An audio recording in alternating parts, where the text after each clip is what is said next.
Bismillahirrahmanirrahim. Assalamualaikum warahmatullahi wabarakatuh. Alhamdulillahilladzi hadana lihadza wa ma kunna linahtadiya laula an hadana Allah.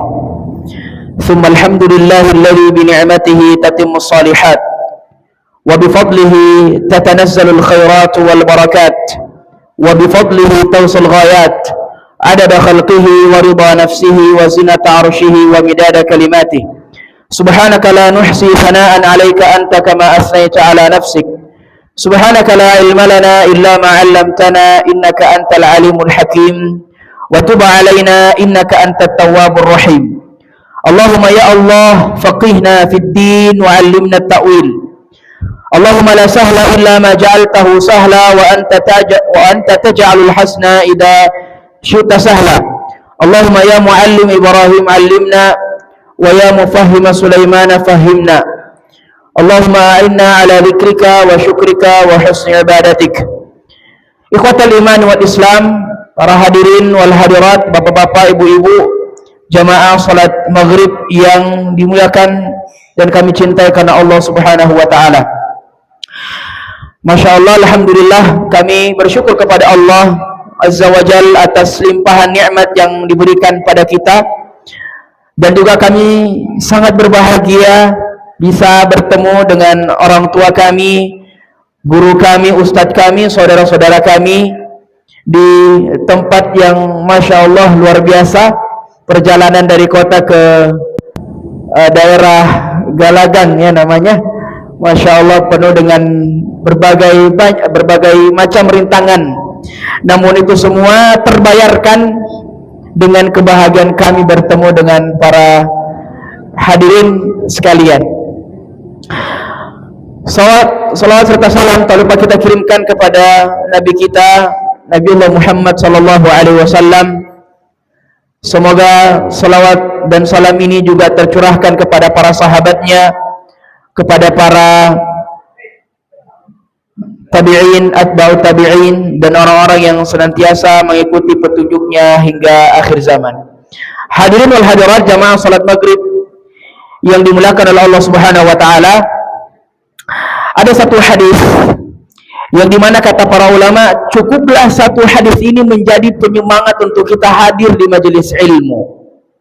Kita ketahui sekarang kita duduk di rumah Allah, kita datang dari mungkin berbagai tempat, hanya satu tujuannya, apa itu? Untuk sholat ya, karena sholat adalah kewajiban kita bersama. Oleh karenanya kita diperintahkan untuk menegakkan sholat. Nabi SAW bersabda, man hafidha alaihinna, barang siapa yang menjaga sholat 5 waktu. Kita punya 5 waktu, subhanallah. Kalau kita lihat sejarahnya Bapak Ibu sekalian, bagaimana sholat 5 waktu ini. Salat lima waktu ini setara 50 waktu. Subhanallah, dari tatkala Nabi SAW dimi'rajkan ke langit, ke Sidratul Muntaha, bertemu dengan Allah Subhanahu wa taala. Allah Subhanahu wa taala memberikan kewajiban kepada umatnya untuk melaksanakan salat 50 waktu. Subhanallah. Tatkala Nabi SAW turun, ada Nabi Musa bertanya, berapa yang diwajibkan kepada engkau ya Muhammad? 50. Maka disampaikan kepada Nabi SAW, sampaikan, minta lagi keringanan, umatmu tidak mampu untuk melaksanakannya. 50 waktu. Akhirnya Nabi SAW kembali naik, kemudian meminta keringanan dari Allah Subhanahu wa taala. Maka Allah Subhanahu wa taala memberikan keringanan kepada kita semua berapa? 40 waktu. Maka turunlah lagi Nabi SAW bertemu dengan Nabi Nuh. Kemudian dia mengatakan, berapa yang diberikan kepadamu wahai Muhammad? Berapa kali, berapa kewajibanmu? 40 waktu. Disampaikan kembali, tidak bisa, coba kamu minta lagi keringanan. Banyak sekali itu 50 waktu, tidak mampu umatmu kodong. Ya, akhirnya setelah minta keringanan, maka jatuhlah salat 5 waktu tersebut. Ya. Kata Nabi SAW, barang siapa yang menjaga sholat 5 waktunya, tepat waktu, di masjid bagi laki-laki, Untuk perempuan lebih afdal untuk dilaksanakan di rumah. Kata Nabi SAW, barang siapa yang menjaga solat 5 waktunya, kita jaga solat tak semua, solat subuh tak, solat zuhur tak, solat asar tak, solat maghrib tak, solat isya tak. Apa ganjarannya? Kata Nabi SAW, kanat lahu burhanan. Pertama, diberikan keringanan tatkala dihisab oleh Allah Subhanahu wa taala. Nanti di yaumil hisab, di hari perhitungan, kita harus yakin bahwa nantinya akan ada hari perhitungan jemaah sekalian, kita akan ditanya. Dan tatkala kita ditanya oleh Allah Subhanahu wa taala, kita yang ahli sembahyang yang jaga salatnya akan dimudahkan. Wa najatan, yang kedua diberikan kesuksesan di akhirat. Wa nuran yaumal qiyamah, dan cahaya di hari kiamat. Di hari kiamat kelak, ya, panasnya sangat luar biasa. Kita telanjang, tidak beralaskan alas kaki, tidak memakai sendal, tidak berkhitan. Kemudian kita ditanya oleh Allah Subhanahu wa taala. Maka orang yang menjaga salat 5 waktunya, kita jaga semua salat tak, akan dimudahkan kita di yaumil hisab kelak. Karena yang paling pertama akan dihisab adalah salat. Ya. Dan sekarang subhanallah hanya 5 waktu, ternyata masih banyak manusia lalai. Salat duhur misalnya, banyak mungkin diantara kita rapat kantor, rapat apalah, intinya ada aktivitas kita di siang hari. Maka tatkala datang waktu duhur, terkadang kita masih terlena dengan dunia. Oh, sebentar pi, masih ada waktu iqamah. Pas iqamah ditunda lagi, masih lama ji imamnya, sebentar pi. Ya. Kata Allah Subhanahu wa taala dalam surah Al-Maun, ya, fawailul lil musallin, celakalah bagi mereka yang salat. Kenapa ini orang celaka salat? Allah sambung, alladzina hum an salatihim sahun. Jazakumullahu khairan. Sudah ada penerangannya, Masya Allah. Alladzina hum an salatihim sahun, yang dimana salatnya dia bermudah-mudahan, dia berusaha meninggalkan salatnya dan seterusnya. Maka semoga Allah Subhanahu wa taala menjaga amalan soleh kita, menjaga amalan salat kita, sampai datangnya hari di mana tidak bermanfaat lagi harta dan keturunan. Yaumun la yanfa'u malun wala banun illa man atallaha biqalbin salim, kecuali mereka yang datang dengan hati yang selamat.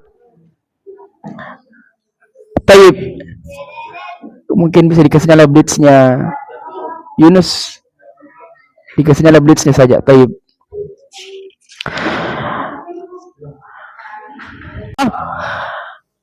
Nabi SAW bersabda, majtama'a qaumun fi baitin min buyutillah.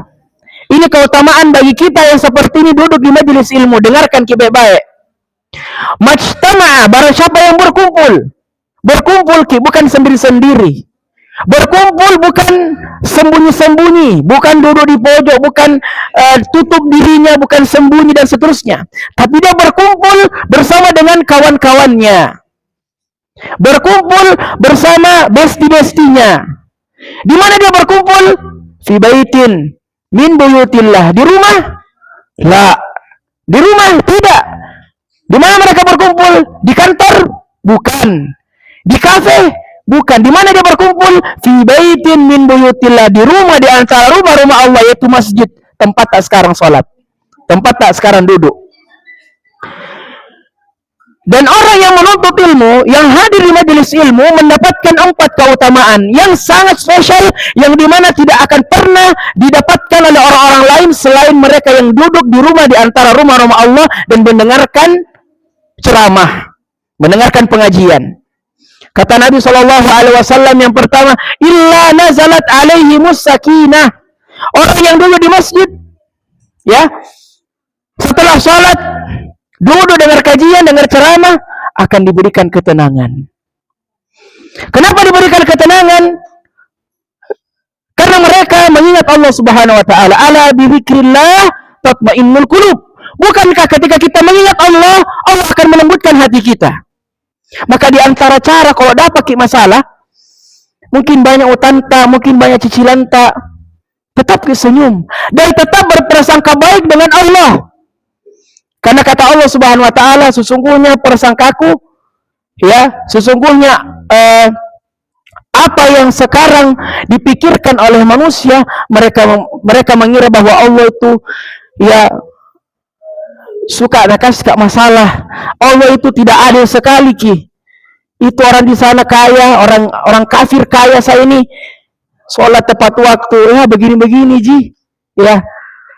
Tapi tatkala kita menyampaikan dan memasang baik-baik di pikiran kita bahwa ini semua ada hikmahnya. Allah cinta dengan saya, Allah suka dengan saya, makanya Allah berikan saya ujian, maka itulah yang Allah berikan di yaumil mizan kelak. Yang pertama, illa nazalat alaihimus sakinah. Yang kedua, wa ghasyiyatuhumur rahmah. Alhamdulillah. Dicukupkan blitznya. Wa ghasyiyatuhumur rahmah. Tadi itu iklan Wa ghasyiyatuhumur rahmah, kedua diturunkan rahmat. Iya. Dari 100 rahmat, Allah hanya menurunkan satu rahmatnya di dunia, 99-nya di surga. Illa wa ghasyiyatuhumur rahmah. Keutamaan yang kedua kalau duduk di majelis ilmu, diturunkan rahmat. Apa itu rahmat? Kasih sayang Allah sama kita. Allah cinta kita semua. Kenapa Allah cinta sama kita? Karena apa yang kita lakukan adalah bentuk keridhaannya, adalah kita berharap pahala darinya, kita berharap ganjaran kebaikan darinya. Makanya Allah berikan rahmat kepada orang-orang yang berada di majelis ilmu. Yang ketiga, subhanallah, wa haffathumul malaikah. Ya, akan datang malaikat. Kita tidak bisa melihat malaikat, tapi kita yakin bahwa malaikat ada di sekeliling kita dan menyaksikan mereka yang hadir di majelis ilmu. Bahkan kata para ulama, ya, taquffu 'anit tayaran. Kita semua berkeyakinan Ahlus Sunnah wal Jamaah meyakini bahwa malaikat itu terbang, malaikat itu memiliki sayap. Maka tatkala malaikat itu melihat ada majelis ilmu, mereka singgah di majelis ilmu tersebut, ya, dan memanggil teman-temannya, halumu ila hajatikum, kalian wahai teman-temanku. Para malaikat dipanggil, sini, duduk di sini. Apa yang kamu cari ada semua di sini. Itu malaikat datang, dan inilah keutamaan yang mungkin tidak didapatkan bagi mereka yang menuntut ilmu di rumah. Tapi dia mendapatkan fadilah-fadilah yang lain, keutamaan yang lain di hadis yang lainnya. Ya, termasuk kalau misalnya kita lihat ceramah di media sosial, di live streaming dan seterusnya, kita tidak mendapatkan ini, turunnya malaikat. Dan yang terakhir, wa zakarahumullahu fi man indah. Bagaimana rasanya kalau nama kita disebut sama orang terpandang di Bulukumba? Bagaimana rasanya kalau nama kita disebutkan sama Bapak Bupati misalnya, sama Presiden misalnya, Bapak Prabowo, tanya, sebutkan nama kita. Apa yang kita rasakan? Kira-kira Ilyas kalau disebut nama sama Pak Prabowo, apa yang kita rasa? Bahagia tentunya. Masa ada orang disebut namanya sama orang terpandang, orang terbesar, orang-orang memiliki manzilah, kedudukan yang sangat besar. Ini Muhammad Ilyas, warga desa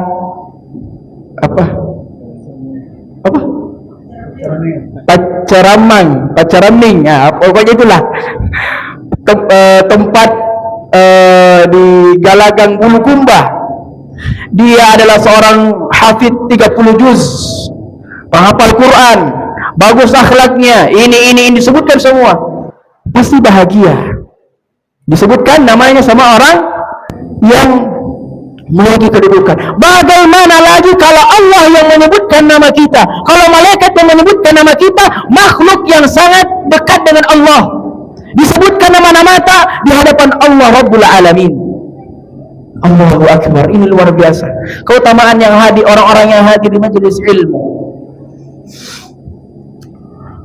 Maka dari sini para jamaah yang dirahmati Allah Subhanahu wa taala, hendaknya kita selalu bersemangat dalam melakukan ketaatan, dan di antara bentuk ketaatan kita adalah selalu mencari jalannya ilmu, jalan ilmu, menuntut ilmu dan seterusnya. Oleh karenanya Nabi sallallahu alaihi wasallam bersabda, "Man salaka tariqan." Subhanallah, kalau kita ingin mensyarah hadis ini, yaltamisu fihi ilman, kata iltimas, iltamasa, yaltamisu, kalau dalam yang belajar bahasa Arab ini, itu dia maknanya dengan bahasa ya bahasu. Kalau kita ingin teliti dari segi bahasanya dulu Bapak Ibu sekalian, man salaka tariqan, barang siapa yang mencari jalan, yaltamisu fihi ilman, yang dimana dia mencari ilmu.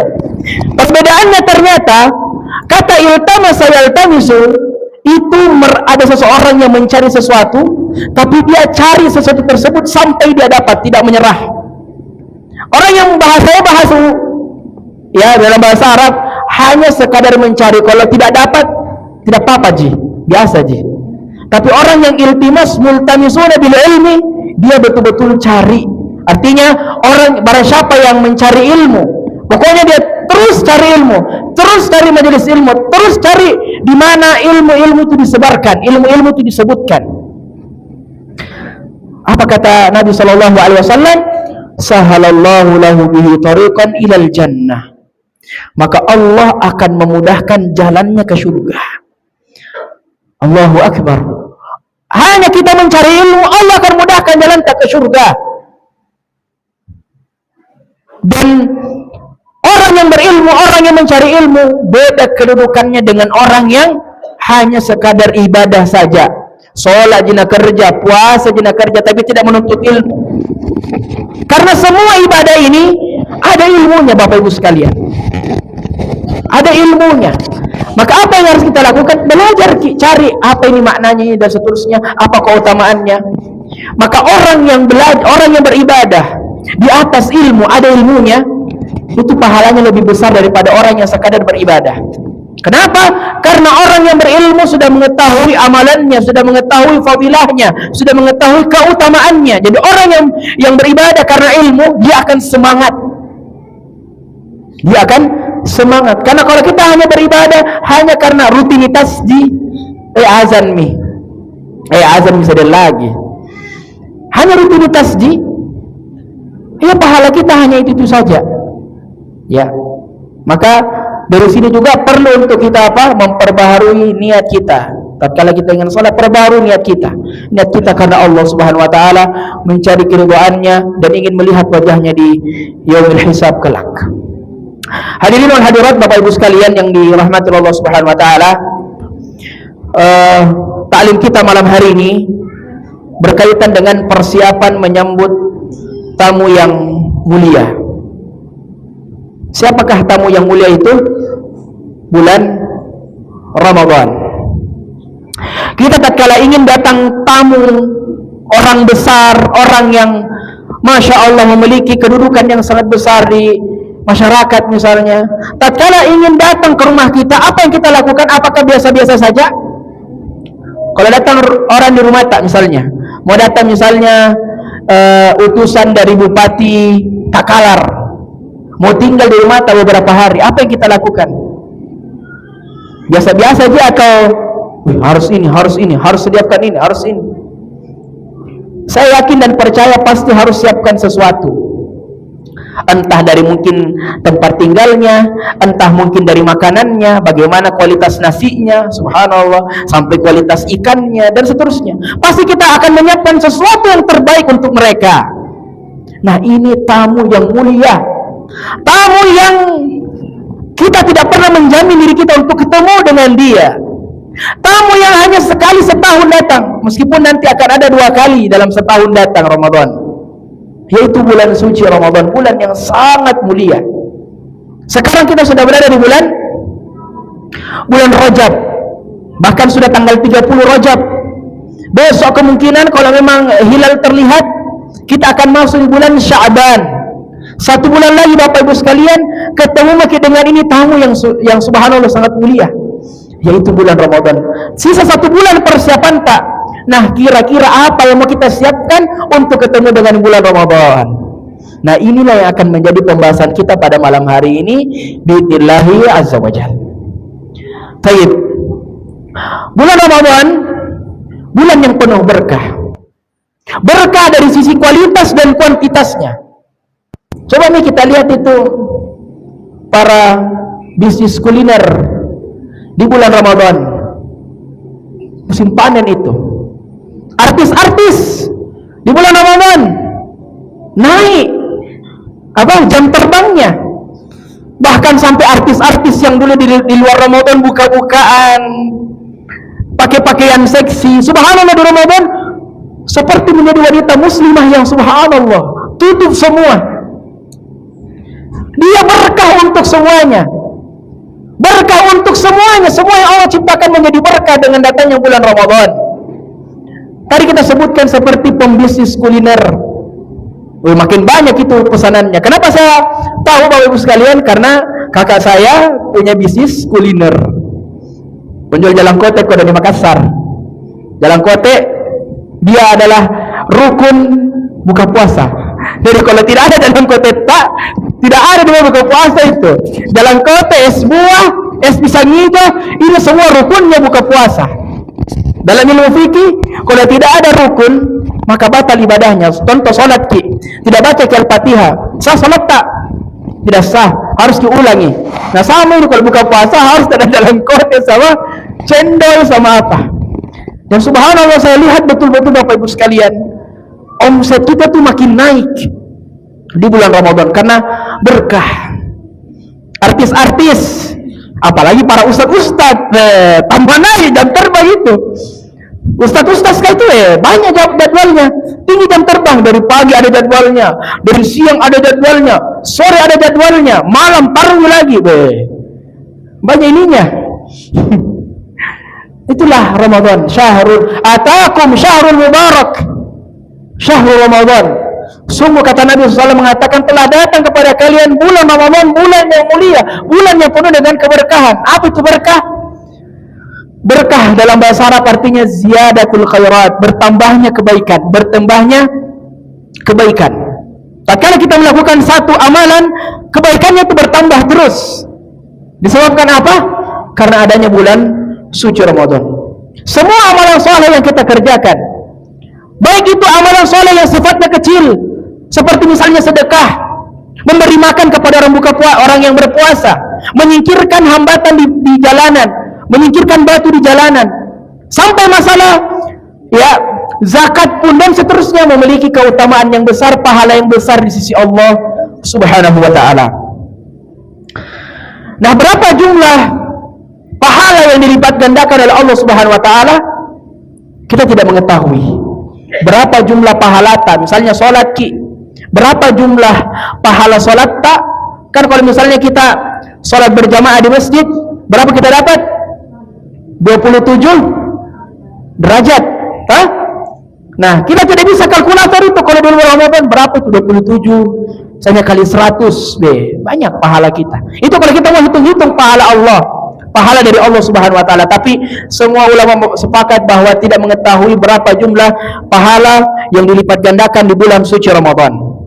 Akan tetapi datang beberapa amalan-amalan soleh yang Nabi SAW sebutkan yang menunjukkan tentang dilipat gandakan amalan tersebut. Yang pertama, kata Nabi SAW, al-umratu fi Ramadan ta'dilu hujjatan ma'i.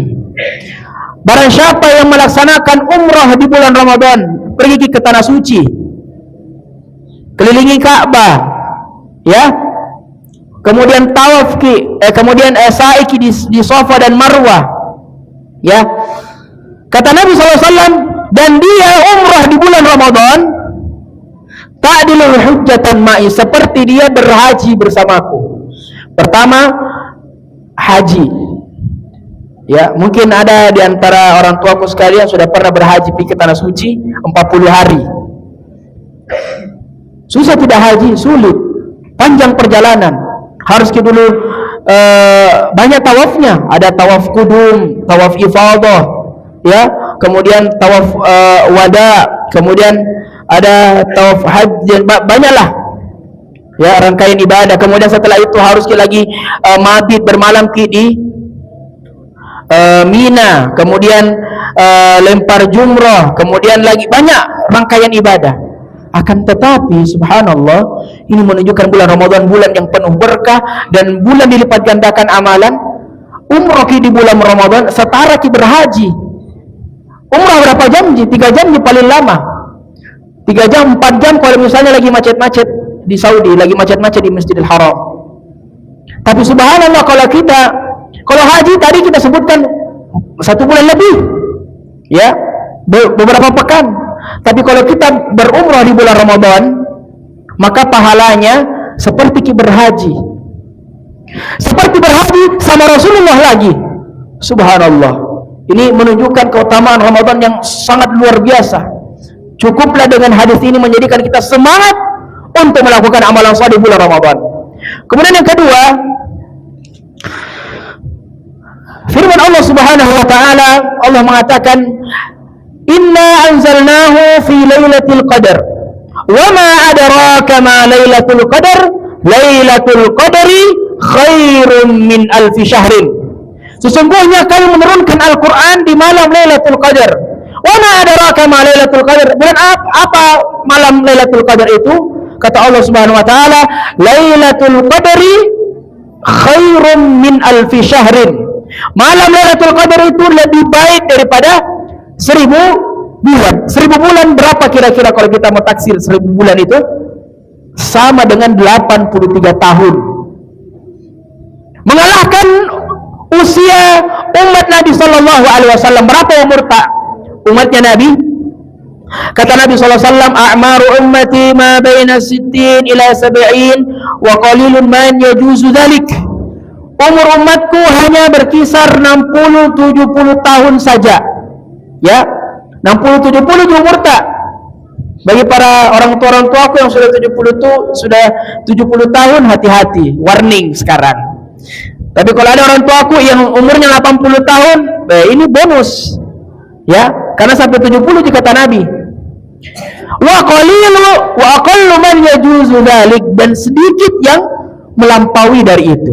Artinya kalau umur tak 80 tahun, umur tak 90 tahun, umur tak 100 tahun, ini berkah dan ini kesempatan yang Allah berikan, kesempatan tambahan untuk kita beramal soleh.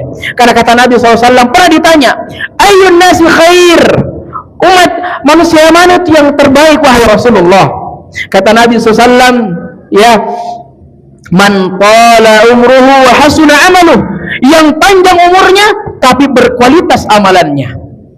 Maka yang sudah umur 60, sudah umur 70 tahun, jangan makin banyak di kantor, banyak-banyak makin di masjid, banyak-banyak makin mengaji, banyak-banyak makin ikut majelis ilmu. Itu sudah teguran. Apalagi kalau ada yang mau bantah, itu teguran itu. Maksudnya apa? Berhenti maka dari duniamu, fokuskan untuk akhiratmu. Ya. Jadi kita kembali kepada Lailatul Qadar sama dengan 83 tahun. Artinya, tatkala seseorang melakukan amalan soleh di malam Lailatul Qadar, malam Lailatul Qadar itu kata para ulama datang dan turun di malam-malam ganjil di 10 malam terakhir di bulan Ramadan. Malam 21, malam 23, ya, malam 25, malam 27, ya, malam 29 dan seterusnya. Tapi yang disunahkan kita beriktikaf full 10 hari. Karena kata Nabi, kalau sudah masuk 10 hari terakhir, Nabi apa yang dilakukan Nabi? Mengencangkan, ya, rimnya, mengencangkan, ya, ikat pinggangnya. Artinya apa? Dia kencangkan fisiknya untuk bertakarrub kepada Allah Subhanahu wa taala, membangunkan anak-anaknya, membangunkan istri-istrinya.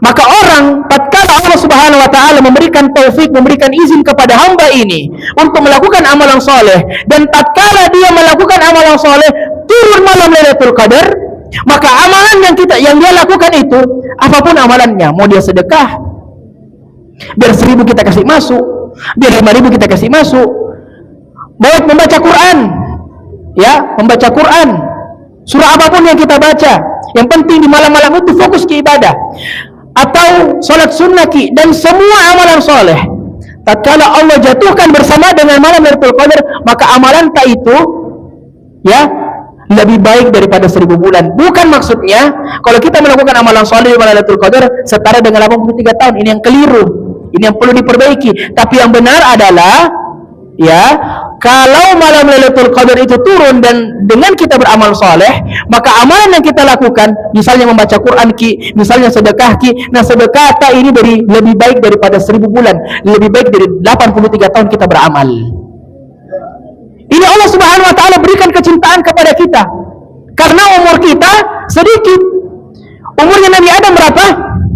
945 tahun.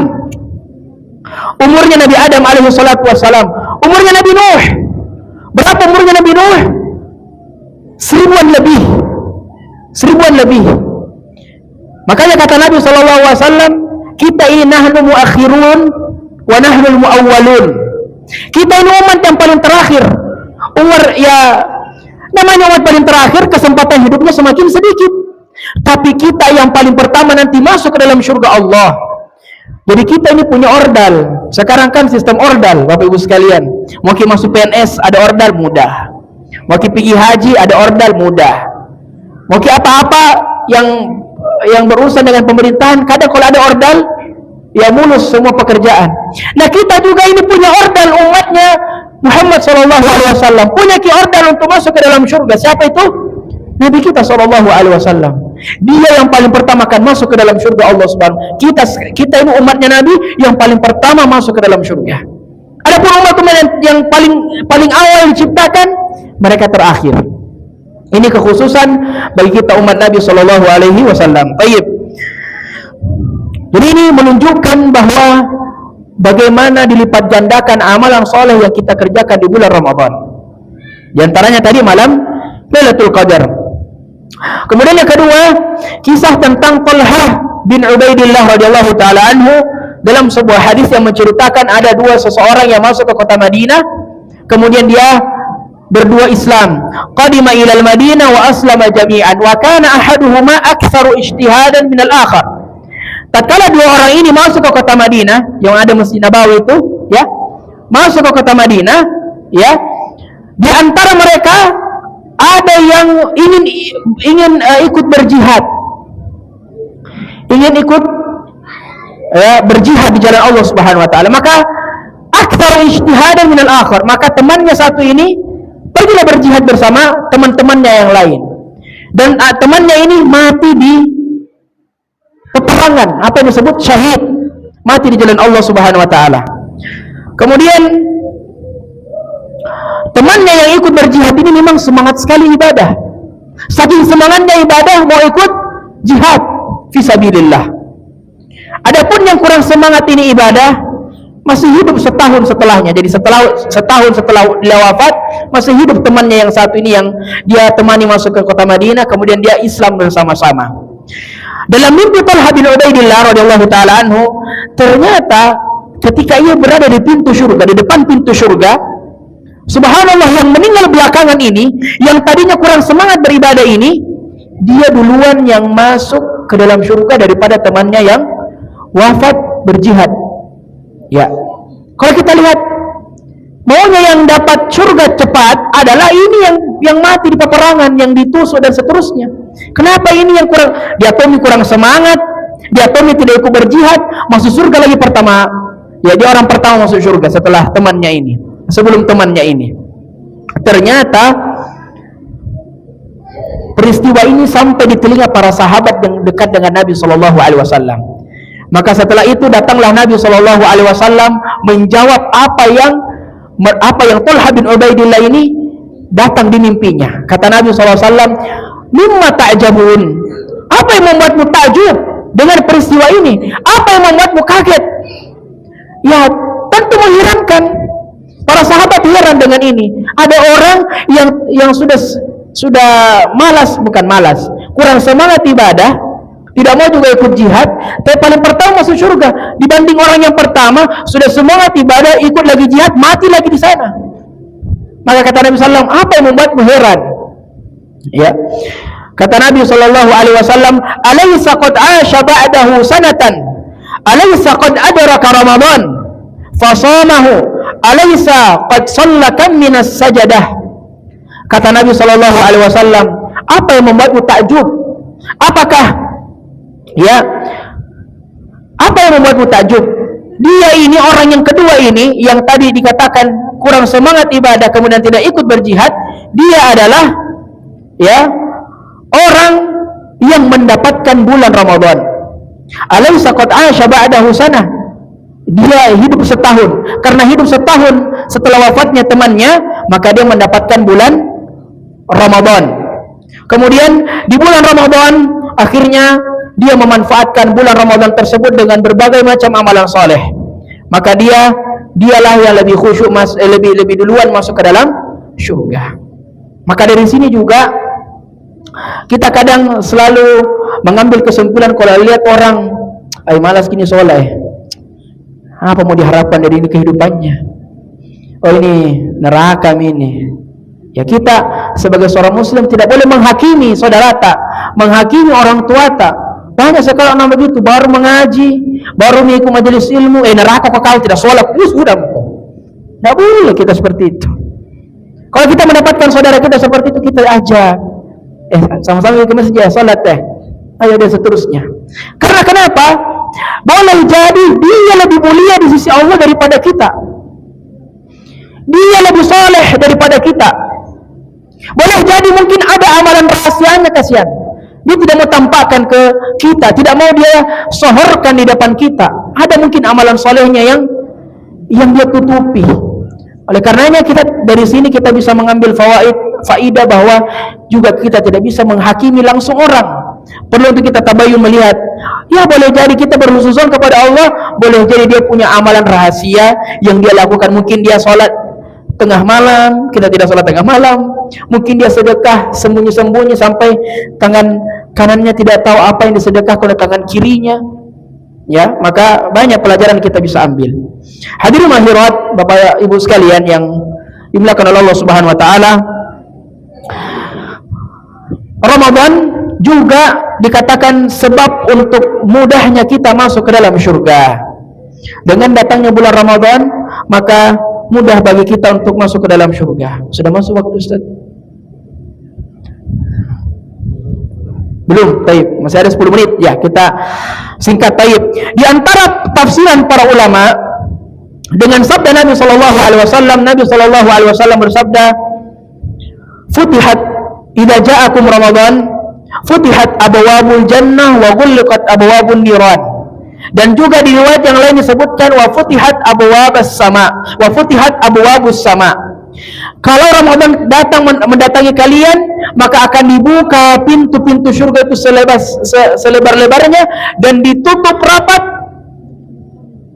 pintu neraka, wa suffidatis syayatin, dan syaitan-syaitan itu akan dibelenggu. Pertanyaannya, Ustaz, ini di bulan Ramadan katanya beda, setan dibelenggu, diikat, dikasih masuk di penjara. Tapi ini ada di bucok bukan cokok-cokok.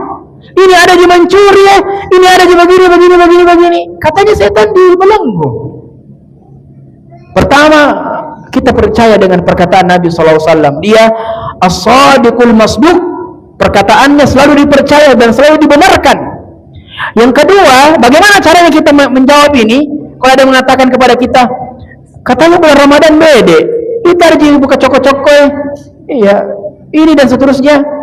Jawabannya adalah semua ditimbang dari kadar keimanan tak. Kalau keimanan tak lemah, maka mudah syaitan mendatangi kita. Buka maka masih ada ji. Sakit jago, buka maka jamu ko puasamu. Jamu ko tarawih, apalagi tarawih itu.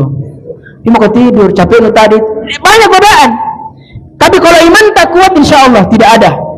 Kalau datang godaan sama kita, digoda kita buka coko-coko moko. Dari kita lihat kau pergi mamamu. Ini anak-anak biasa ini. Mau terjemah no, pulang jemaah jemaah kok buka moko. Ada Coca-Cola lagi di situ. Dan biasanya begitu. Maka yang seperti ini langsung ucapkan a'udzubillahi minasyaitonirrajim. Saya berlindung dari syaitan. Ya. Makanya banyak-banyak kita berdoa juga semoga dimudahkan kita beramal di bulan Ramadan karena begitu banyak godaan. Semakin tebal keimanan tak, maka semakin tebal juga apa? Godaannya syaitan. Dan semakin tebal juga keimanan tak, semakin tebal juga ujiannya. Karena kenapa? Liyubaliyakum nabtalihi faja'alnahu. Allah mengatakan dalam surah Al-Insan, sesungguhnya kami menciptakan manusia untuk diuji. Liyabluwakum ayyukum ahsanu amala. Kata Allah dalam surah Al-Mulk, kalau keimanan tak semakin tinggi, semakin tebal juga ujiannya. Walaqad ahasiban nasu ayyutraku ayyaqulu amanna billah wa hum la yuftanun. Mereka mengatakan saya beriman sama Allah, cukupkah itu saja? Tidak, tapi kata Allah akan diberikan ujian. Baik. Maka jemaah rahmatullah subhanahu wa taala, ini bisa di antara sebab-sebab kemudahan untuk kita masuk ke dalam surga Allah Subhanahu wa taala. Dan juga disampaikan wa futihat abwabus sama, akan dibukakan pintu-pintu langit. Kalau dibuka pintu langit, maka yang pertama akan mudah rahmat Allah turun kepada kita. Yang kedua, kalau dibukakan pintu langit, maka semakin besar kemungkinan Allah akan mengijabah setiap permintaan kita karena pintu langit dibuka, langsung naik doa kita. Dan amalan kita semakin mudah diterima karena kata Nabi SAW di setiap hari Senin dan Kamis, hadani dalika yaumani tu'radu fihi a'mal wa ana uhibbu an yurada 'amali wa ana sha'im. Kata Nabi SAW, sesungguhnya hari Senin dan Kamis hari diangkatnya amalan. Berarti kalau diangkat dari bawah ke atas, diangkat ke langit, dan saya suka dan saya ingin kalau amalanku diangkat, dilaporkan sama Allah, saya dalam keadaan berpuasa. Ya, baik. Maka persiapan menemui bulan Ramadan apa saja yang perlu untuk kita persiapkan? Ini nih materi inti kita pada malam hari ini. InsyaAllah 5 menit lagi, Ustaz. Yang pertama, wasiat para ulama sebelum kita memasuki bulan Ramadan agar kita beribadah dengan maksimal di dalamnya adalah perbanyak taubat. Perbanyak taubat. Perbanyak kita dari sekarang bersihkan hati-hati tak semua. Subhanallah, kalau kita lihat setelah Ramadan kemudian bertemu dengan Ramadan begitu panjang, maka mungkin tatkala setelah Ramadan lagi iman kita lagi turun, tidak lagi seperti tebalnya keimanan kita di bulan Ramadan. Maka sebelum masuk bulan Ramadan perbanyak kita taubat. Ya. Dan kewajiban taubat alal faur. At-taubah wajibuha alal faur. Taubat itu segera untuk dilaksanakan. Jangan ditunda-tunda taubat. Kalau kita, dan sebagian besar yang mendominasi para penghuni surga adalah orang-orang mudnibun. Apa itu mudnibun? Orang-orang yang berbuat dosa kemudian bertobat kepada Allah Subhanahu wa taala. Jadi kewajiban taubat segera, jangan ditunda-tunda. Ya, oleh karena Umar bin Abdul Aziz, seorang khalifah di zaman itu, tatkala dia sudah capek satu hari, seorang pemimpin capek, lelah, sehingga dia kembali meletakkan beberapa harta-harta yang belum dibagikan kepada pemiliknya. Maka anaknya berkata, wahai ayahku, ini masih tersisa harta-harta wargamu, harta-harta rakyatmu belum engkau bagikan. Maka kata Umar bin Abdul Aziz, wahai anakku, sesungguhnya aku letih, aku ingin istirahat. Kemudian subhanallah kata anaknya, dan ini menjadikan Umar bin Abdul Aziz kembali bangkit dari tidurnya. Dia mengatakan, wahai ayahku, apakah ada yang menjaminmu sebentar engkau masih hidup? Ada yang menjamin engkau sebentar masih hidup, wahai ayahku? Maka dia mengatakan tidak ada. Langsung dia tetap langsung berdiri dan kemudian membagikan kembali harta-harta yang masih tersisa. Maka jangan kita menunda taubat. Ya, Allah Subhanahu wa taala terkadang menurunkan hidayah kepada kita, hidayah taubat itu di malam hari, tapi kita tunda besok pi. Tatkala Allah turunkan di pagi hari, kita tunda taswif sehingga Allah Subhanahu wa taala mematikan kita. Maka kata Allah Subhanahu wa taala, wasari'u ila maghfiratin min rabbikum, dan bersegeralah, berlari-larilah kepada ampunan dari Rabbmu. Dan juga dalam ayat yang lain mengatakan sabiqu ila maghfirat, ya, Berlomba-lomba kalian dalam meraih ampunan dari Allah Subhanahu wa taala. Maka saya ingatkan diri saya pribadi dan juga para hadirin wal hadirat, mulai kita bertaubat dari sekarang. Tidak ada kata terlambat dari taubat. Banyak teman-teman, ya, teman-teman saya mungkin sudah beda dunianya, dia mengatakan saya tidak bisa bertaubat rezeki. Saya tidak pantas bertaubat. Wajah saya ini tidak pantas untuk sujud di hadapan Rabbku. Maka kita tegas mengatakan tidak ada kata terlambat. Tidak ada kata terlambat untuk taubat, tidak ada kata terlambat untuk melakukan kebaikan. Ya, kata Nabi sallallahu alaihi wasallam, "Innallaha yaqbalu taubata 'abdihi ma lam yughargir." Sesungguhnya Allah menerima taubat dari hambanya ma lam yughargir, selama nyawanya belum sampai di kerongkongan.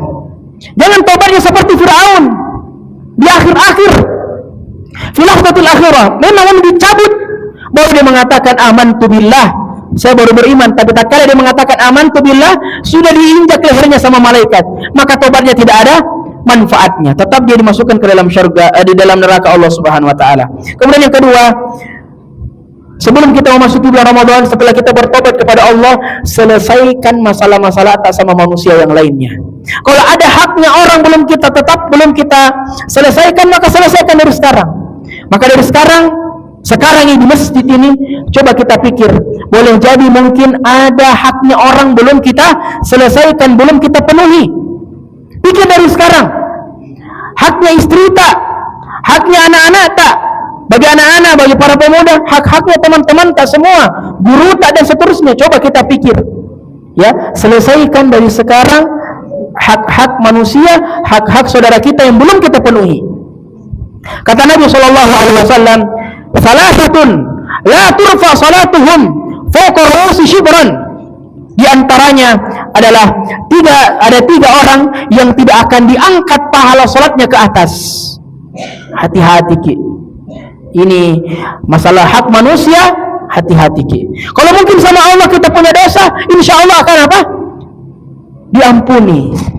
Karena Allah itu maha pengampun, Allah maha penyayang. Tapi kalau kita punya salah dengan manusia, belum tentu kita dimaafkan. Maka dari sekarang pikir-pikir dan berusaha meminta maaf kepada saudara kita, kepada istri kita, kepada anak-anak kita. Dan orang Indonesia itu, kata masyayikh, orangnya pemaaf. Kenapa banyak para koruptor ketika selesai masa penjaranya dikasih lagi manzilah di kementerian, jadi menteri lagi, jadi gubernur lagi. Ya, jadi orang Indonesia itu pemaaf, insya Allah. Jadi mulai dari sekarang, kalau ada hak yang belum kita tunaikan, selesaikan segera. Ya, kita tidak ingin di akhirat kita repot-repot lagi. Selesaikan mentom di dunia ini. Kalau ada haknya orang belum diselesaikan, selesaikan. Jangan lagi sesa dirita di akhirat. Di akhirat itu kita sudah telanjang, ditambah-tambah tidak beralaskan kaki, ditambah-tambah lagi tidak dihitan. Baru mau naik, tunggu dulu, ada lagi utangnya sama si fulan, ada haknya belum, dia zalimi kemana, dan seterusnya. Kata Nabi SAW, ditanya sama sahabat, wahai sahabat, siapa orang yang rugi? Siapa yang merugi?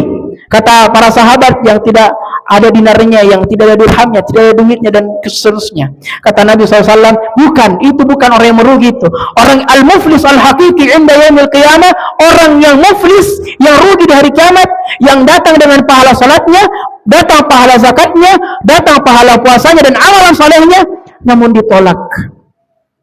Namun ternyata diberikan kepada orang yang lain, karena ternyata ini orang sudah pernah pukul orang lain, sudah ambil haknya orang lain, dan banyak kezaliman yang terjadi kepada saudaranya. Maka dari sekarang perbanyak kita menyelesaikan masalah-masalah kita tatkala masih ada. Karena ada dua ibadah. Yang ketiga, terakhir, untuk mencari keberkahan di bulan Ramadan dan untuk memanfaatkan dan memaksimalkan ibadah di bulan Ramadan, maka ada dua ibadah yang harus kita siapkan. Yang pertama, al-ibadatul qasirah, ibadah mandiri, seperti zikir tak, seperti mengaji tak. Saya ada kawan di Stiba 60 kali khatam di bulan Ramadan. 60 kali ini. Terkadang kita satu kali sulit, tapi ini subhanallah 60 kali. 60 kali khatam. Yusran, hafizahullah ta'ala, teman saya. Temannya juga Akh Ilyas. Ya, 60 kali subhanallah, dikasih hadiah umroh, gratis lagi umrohnya. Ya. Jadi perlu untuk kita punya target apa ibadah sendiri tak. Ibadah iktikaf, ibadah puasa, ibadah sedekah, ibadah zikir dan seterusnya. Kemudian ibadah al-ibadatul muta'addiyah, ibadah yang bermanfaat untuk orang yang lain. Terutama kita ini bagi bapak-bapak yang sudah beristri, ada anaknya dan seterusnya, berbuat ihsan dengan keluarga, berbuat baik bil ihsani ilaihim, berbuat baik dengan keluarga ta dan orang-orang di sekitar ta. Seperti Rasulullah sallallahu alaihi wasallam di bulan Ramadan, ya, memiliki ibadah sendiri dan juga ibadah kepada keluarganya. Di antaranya Nabi sallallahu alaihi wasallam ya pernah melakukan sesuatu kepada Aisyah, sampai Aisyah radhiyallahu taala anha mengatakan, "Kana Nabi sallallahu alaihi wasallam yuqabbiluni wa yubashshiruni wa huwa sha'im, wa kana amlakukum liirbihi." Adalah Nabi sallallahu alaihi wasallam yuqabbiluni, pernah menciumku, wa yubashshiruni, dan pernah mencumbuku, dan dia berpuasa, wa huwa sha'im, dan dia adalah orang yang paling sabar dan paling sangat menahan hasratnya. Kita bayangkan Nabi sallallahu alaihi wasallam di bulan puasa tetap mendatangi istrinya, tetap dekat dengan istrinya. Ya, ibu-ibu juga jangan mengatakan ibu subuh mulu. Baru suaminya kalau udah dekat-dekat, Nabi bilangin suaminya, sana-sana pada ibu subuh mulu. Kita jangan seperti itu. Ya, tetap kita menunaikan hak kita kepada suami kita. Begitupun juga anak-anak, ya, adik-adik, ada bapak tak, ada mama tak, melakukan kebaikan, dibantu mama tak itu kalau buka puasa, dibelikan misalnya di pasar apa begitu pisang ke apa, dibantu. Jangan sebentar pi lagi main kain, lagi mabar ke teman-teman, jangan, ya, karena ini adalah bulan yang mulia dan bulan di mana banyaknya amalan soleh yang akan dilipat gandakan oleh Allah Subhanahu wa ta'ala. Maka pada akhirnya hadirin wal hadirat, bapak-bapak, ibu-ibu, saudara-saudari sekalian yang dimuliakan Allah Subhanahu wa ta'ala, maka dari sekarang mari kita memulai latihan. Latihan apa? Latihan memperbanyak ibadah. Sama dengan orang yang berolahraga namun tidak latihan, dia akan cedera di tengah jalan. Maka untuk di bulan Ramadan kita tidak cedera, maka mulai perbanyak amalan soleh yang kita bisa lakukan, amalan-amalan sunnah, amalan sedekah, dan seterusnya dan seterusnya. Semoga Allah Subhanahu wa ta'ala menerima amalan kita, dan semoga Allah Subhanahu wa ta'ala mempertemukan kita dengan bulan Ramadan dan menerima segala amalan kita di bulan Ramadan, dan memaksimalkan diri kita, jiwa kita, hati kita untuk beramal soleh di bulan Ramadan. Hadanallahu yakum ajma'in. Demikian kajian kita pada malam hari ini. Semoga bermanfaat untuk saya pribadi dan juga jamaah sekalian. Kata-kata yang mungkin menyinggung, kata-kata yang mungkin tidak pantas keluar dari lisan kami memohon maaf sebesar-besarnya. Yang benar datang dari Allah dan yang salah datang dari syaitan. Subhanakallahumma bihamdik, asyhadu an la ilaha illa anta wa astaghfiruka wa atubu ilaik. Wassalamualaikum warahmatullahi wabarakatuh.